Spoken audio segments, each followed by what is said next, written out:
What's up, YouTube? Sorry for the heater running in the background, but it's freezing in my workshop today. But FedEx was on time, and I've got my Trailfinder 2 ready to run. And we're going to open it up, take the body off. We're going to go through the Blazer instructions and get the body mounted up and see how it looks. I'm excited. I've never actually bought a Trailfinder kit or ready to run before. I've just bought pieces on eBay. That's how I built the one that I have. Just all buying it piece by piece. So I'm excited to have a fully leaf-sprung chassis. I did opt for the ready to run for $60 more. I needed the single speed R3 transmission in it, since I have that R4 sitting there for this Blazer build and the V8 coming. I needed the R3 for my D90 build, and that was one advantage of it, because the Jalon 2, it would be more work than it's worth trying to adapt the 2-speed in it. Plus, it comes with those twister servos. The RC4 drive has are decent. They work. They're not they're not an $80 Savox servo, but they work. I've got them in several of my rigs, and they've held up well. Plus, it has ESC, and I'm not a huge fan of their 4-channel radio setup that they give you, but or is it 3? I think it's 4. I have one from a previous. I bought it. I can't remember where I got it from. I ended up with one somehow. I haven't used it, so I'll likely switch this over to my Spectrum. But just for now, I just need the chassis. Need to get it out of here and get this body mounted up. I figured, hell, I might as well do an unboxing video and an unboxing video. It's like Inception for unboxing. So I've never bought one of these before, so I'm kind of excited to see what's inside. Hopefully I can get it on camera for you.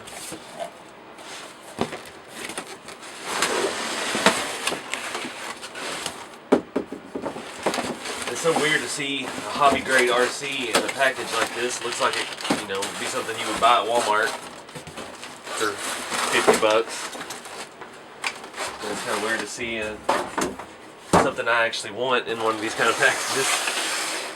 Alright, everything is tied down. Get my cutters. The controller out. That's exactly the same as the other one I had. These are basic. They don't have any they don't have a little screen or nothing. It's just all analog. You got your trims and everything's really easy. You have your multi-function 3rd channel here, so you can actually run a winch. That's the biggest disappointment I have with my Spectrum, is it's single, or it's a 2-way switch for the 3rd channel, so I can't. The winch is either in or out. I mean, they make those AOK controllers. I think it's who makes it, but I don't know. I'd rather just have the switch. I don't have to hit something like a code.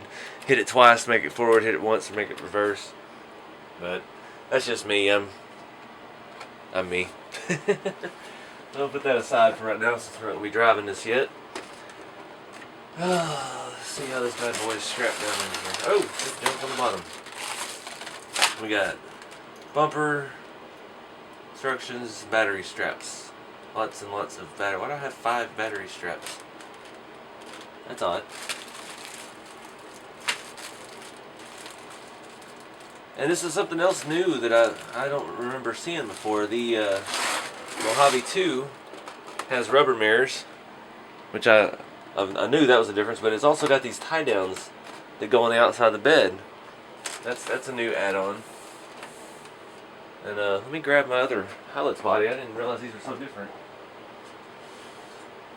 It's actually got a tailgate handle. That's another new addition. They put a chrome tailgate handle on it. But yeah. Anyway, we're not here to talk about Mojaves. We're here to talk about Blazers. Zip ties. That's more bubble wrap.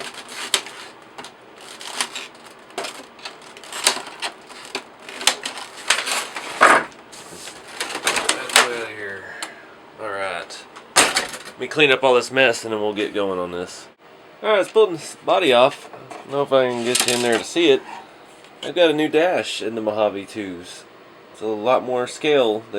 Looks the same from up top, but the front has more realistic looking vents, the gauges, and the steering wheel's even nicer. So that's pretty cool. I'm impressed. They, instead of just coming out with new stuff, they actually improved some of the older stuff. But let me find a place. My shop is about full.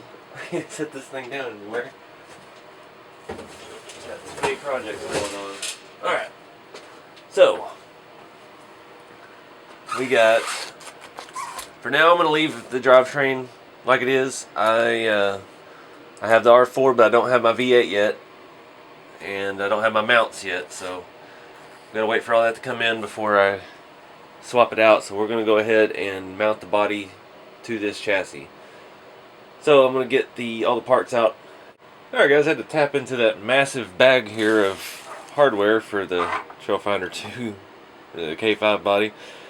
Find some screws. I went ahead and mounted my hardtop. I just put the brackets on. It has little brackets that fit along the edge and they set down into holes in the main body. Just for viewing purposes, so we can see what it looks like with the body and everything with the hardtop on. The instructions say for mounting the body to remove the front and rear bumper mounts.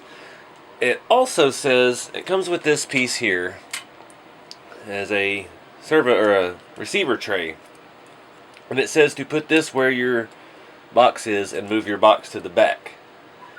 Now, that fits flush with the rails, but your electronics are still going to stick up and be exposed, and it's going to catch stuff like a shovel.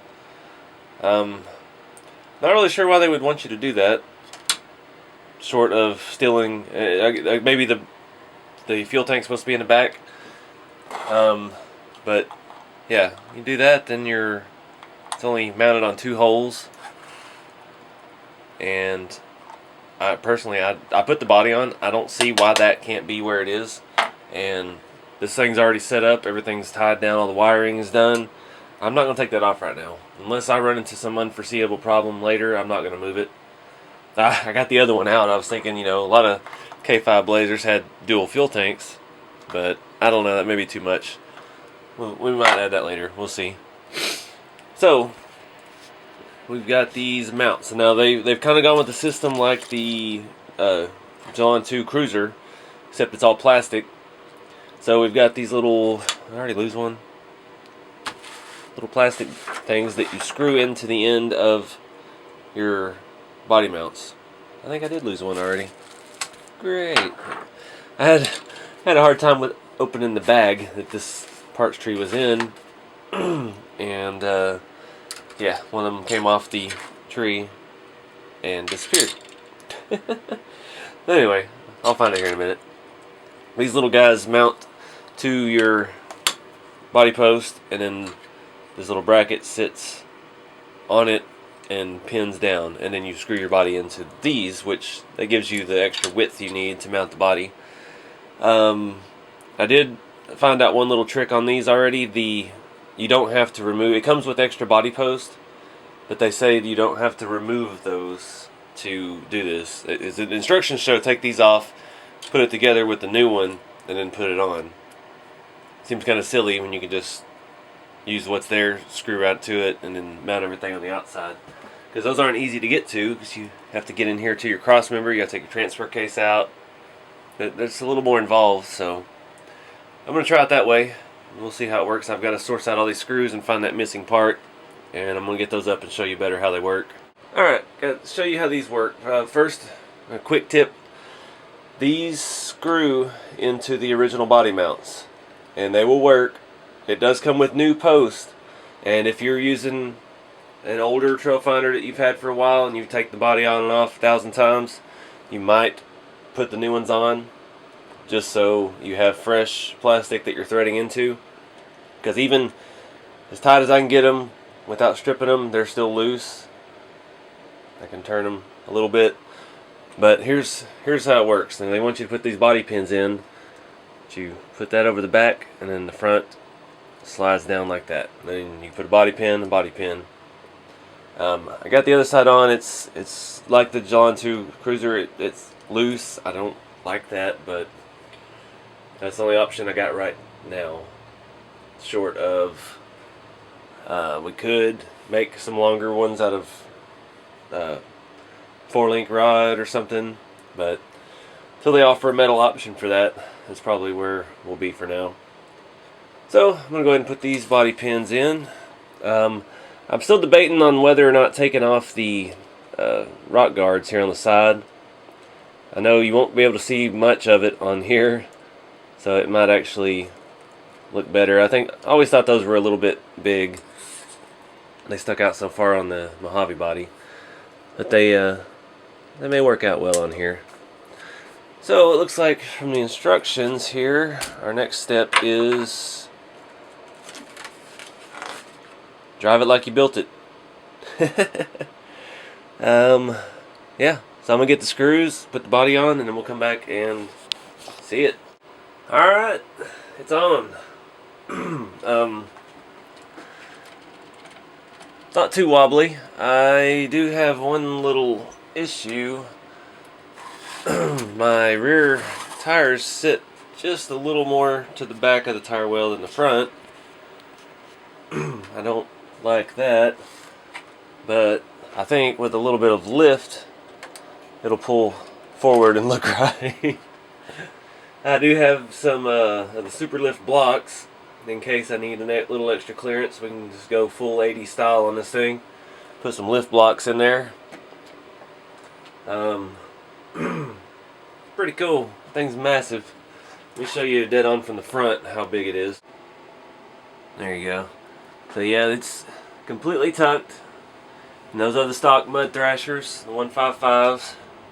And they don't look bad on there. It sits a little high for that. If it was a little lower, it'd look pretty stock.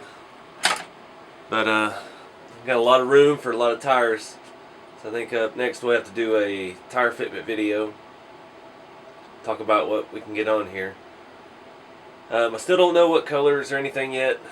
I know I'm kind of flying through this, but I'm not trying to rush it. I'm just trying to get the basics done so I can show you what it looks like, how it fits, how to mount it, what tires and wheels look right on it, what doesn't look right on it.